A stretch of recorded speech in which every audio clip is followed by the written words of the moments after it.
Bonjour tout le monde, c'est Veg, et on se retrouve en cette fin de saison pour faire le bilan de l'année 2024, une année qui a été riche en émotions et en expériences pour moi, autant au niveau de ma vie personnelle que sur YouTube, notamment grâce à mon voyage en Europe. Ce voyage fut clairement un des points marquants de la saison. J'ai d'abord passé un mois en Allemagne, dont 3 semaines à Fribourg-en-Brisgau, où j'ai suivi des cours de langue intermédiaire d'allemand. Mais je parlerai plus en détail de cette partie du voyage en Allemagne dans une prochaine vidéo. Alors je vais me concentrer sur la partie française, parce qu'après j'ai passé un mois et demi en France, notamment pour voir de la famille du côté de ma mère, en Bretagne et à Paris. Puis j'en ai profité bien sûr pour visiter quelques régions, dont la Bretagne, Paris, mais aussi la Seine-Maritime en Normandie, et aussi l'Alsace. Vraiment un coup de cœur de cette année, l'Alsace, c'est une de mes régions préférées de la France, si ce n'est pas ma préférée maintenant. Comme vous l'avez vu, j'ai fait une vidéo pour chaque région que j'ai visitée en France. Donc j'ai fait une vidéo sur la Bretagne, une sur l'Alsace, une sur Étretat en Normandie, et une sur la Celle-Saint-Cloud qui est une petite commune dans la région parisienne. J'ai aussi eu la chance de vivre les Jeux Olympiques de Paris à Paris même, une expérience incroyable et dont je vais me souvenir toute ma vie. Bien que ce soit une parenthèse dans cette vidéo vu que je n'ai pas documenté cet événement international, parce que c'était assez compliqué avec la sécurité puis juste la complexité de l'événement en tant que tel. J'ai préféré juste profiter de l'événement et d'en faire de beaux souvenirs. Mais avant que ma première vidéo d'Europe sorte, il y a la vidéo de Montréal qui est sortie pour débuter en grande pompe cette saison de 2024. Et ça, Montréal, je suis vraiment content que ça soit enfin sorti car c'est un projet que j'ai depuis. J'ai commencé la chaîne en 2021. Ça fait donc 3 ans que c'est comme ce projet est en gestation. J'avais d'abord commencé à filmer en 2021, puis la première moitié de 2022. Mais après, j'ai tout perdu mon footage vidéo sans faire par exprès, évidemment. Et ça m'a vraiment un peu démotivé. Mais pour garder cette motivation, puis de finalement, excusez-moi de l'anglicisme, de livrer la marchandise correctement, j'ai un peu repensé ma direction artistique pour toujours être motivé à faire un projet nouveau et à la hauteur de mes attentes. Et finalement, donc en refilmant en 2022 et en 2023, ça a donné la vidéo que vous avez pu voir au début du mois de juin. Donc oui, c'est un peu incongru par moment vu que ça s'échelonne sur 2 années le tournage et que entre ces 2 années-là, j'ai quand même gagné en expérience et en qualité. Mais malgré tout, j'ai réussi, je pense, à bien jongler avec le matériel que j'avais filmé en 2022 et en 2023 pour faire de quoi de quand même cohérent au final avec ce fameux top 10 des attractions à faire et à voir à Montréal. Bien que ce fût un format un peu différent de ce que je fais d'habitude, je pense que dans le cas de Montréal, ça s'appliquait bien vu qu'il y a tellement de choses à faire à Montréal que je peux pas, je pense, tout résumer en une vidéo sans que ça prenne genre plus de 20 minutes. Bon, à présent, maintenant, vous savez, il me reste une deuxième grande ville québécoise à faire, puis c'est évidemment ma ville, Québec, que j'adore tant. Écoutez, je pense, j'ai vraiment essayé de pouvoir la faire pour la saison prochaine, je ne garantis rien, mais évidemment, c'est mon prochain gros projet à faire au Québec, c'est la ville de Québec, puis je veux que ça soit encore là, à la hauteur de mes attentes, voire plus que ça, donc à suivre. Ensuite, de retour au Québec, après ce voyage en Europe, ça a été une deuxième moitié de saison un peu plus mollo, je dirais. J'ai fait quelques vidéos de randonnée, de patrimoine, de village, mais rien de vraiment très gros parce que j'ai eu une session assez chargée et j'ai dû faire quelques sacrifices au niveau de mes projets que j'ai pas annulés, mais on va dire plutôt remis à la saison prochaine. Et à la place, j'ai pensé à d'autres petites vidéos un peu plus courtes et rapides à faire pour m'accommoder et afin de pouvoir quand même fournir du contenu. Par exemple, vers la fin de la saison, j'ai mis en ligne 2 shorts YouTube. Et ça, les shorts YouTube, c'est vraiment pas un format que j'utilise en général. Je suis pas vraiment fan, autant en tant que créateur de contenu ou en tant que consommateur de contenu, j'évite les shorts.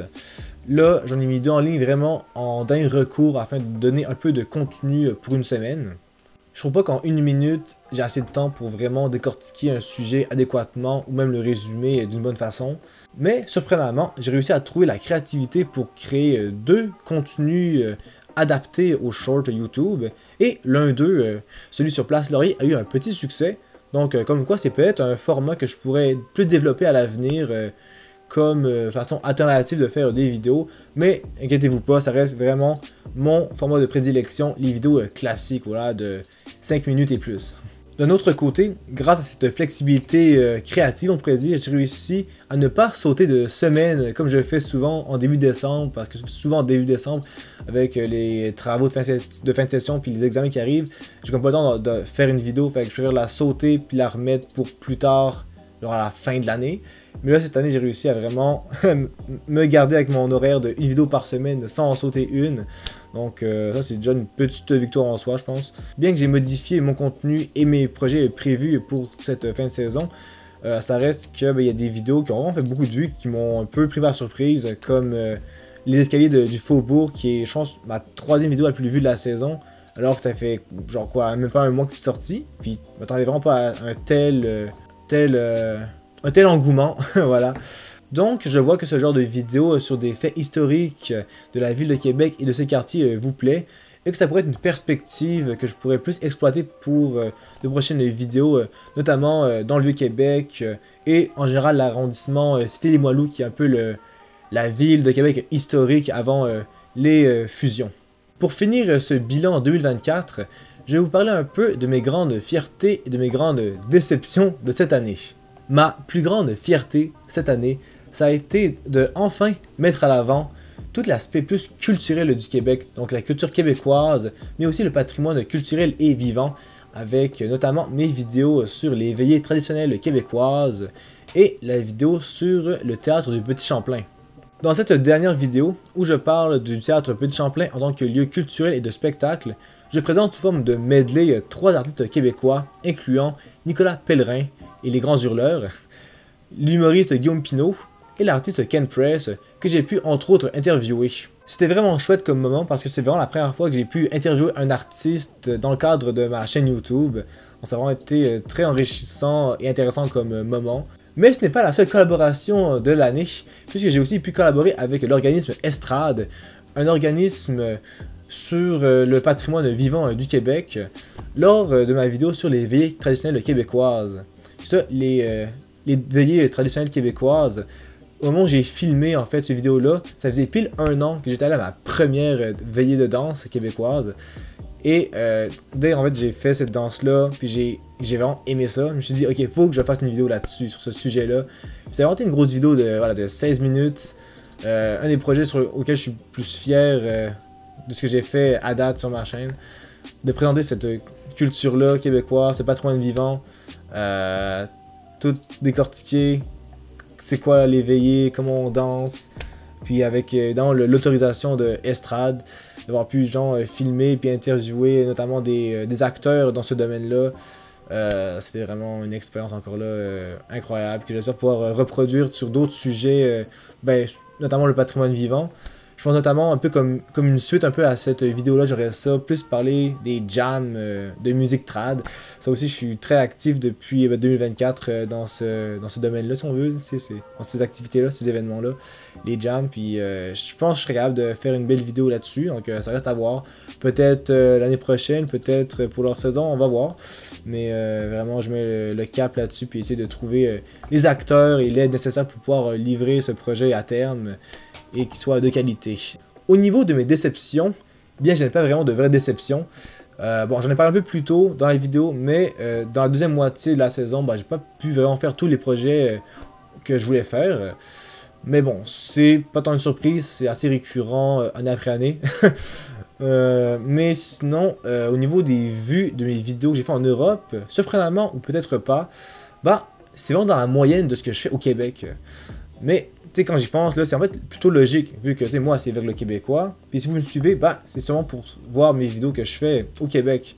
Donc, quand j'y pense, ça fait du sens. Et justement, bonne nouvelle, pour la 5e saison en 2025, mon contenu sera environ à 95% québécois. Donc, vous allez être servi. On va être au Québec cet été, puis on va y rester. Ainsi, si vous ne voulez pas rater cette future saison en 2025, tout comme leur saison qui s'en vient bientôt, dans 2 semaines, parce qu'à partir de maintenant, mes vidéos seront aux 2 semaines, incluant une pause au mois de mai, eh bien, je vous suggère fortement de vous abonner à la chaîne, de mettre la cloche si ce n'est pas déjà fait. Comme toujours, si la vidéo vous a plu, vous pouvez mettre un pouce bleu, écrire un commentaire et la partager sur les réseaux sociaux. C'était Veg, le Québécois, et je vous souhaite tous une très bonne année 2025.